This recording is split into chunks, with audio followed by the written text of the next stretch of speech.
সময় যত এগিয়ে যায় ততই মানুষের জীবন থেকে পুরনো অধ্যায় মুছে গিয়ে নতুন নতুন অধ্যায়ের সংযোগ ঘটে। দীর্ঘদিনের প্রেম ভালোবাসাও একসময় শেষ হয়ে যায়, শুধু রয়ে যায় স্মৃতি। একসময় প্রেমের বুননে বাধা ছিল সামান্থা নাগা চৈতন্যের সম্পর্ক, কিন্তু জীবন এক অসম্পূর্ণ কাব্য, তা বোধহয় সবাই জানে। আজ তারা দুজন আলাদা পথের পথিক।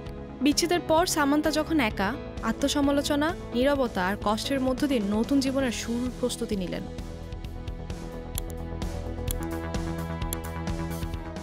তখন পুরনো সম্পর্কের স্মৃতিগুলো তাকে আষ্টে পৃষ্ঠে বেঁধে রেখেছিল।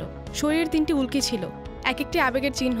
প্রথম ট্যাটুর মধ্যে ছিল YMC, তার প্রথম সিনেমার চিহ্ন। দ্বিতীয়টি ছিল চই, নাগার ডাকনাম, যেটা বিয়ের সময় নিজের শরীরে এঁকেছিলেন তিনি। তৃতীয়টি ছিল কবজিতে 2টি তীর, যা ছিল তাদের সম্পর্কের এক অক্ষয় প্রতীক। তবে সময় তো বদলেছে, সম্পর্কের সূত্র ছিঁড়ে গিয়েছে।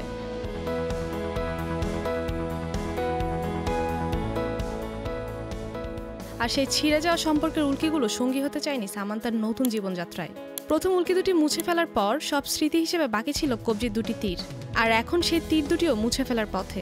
সম্প্রতি সামাজিক মাধ্যমে সামান্থার পোস্ট করা ছবির মধ্যে উল্কির আংশিক অংশ মুছে যাওয়ার স্পষ্ট চিহ্ন ছিল।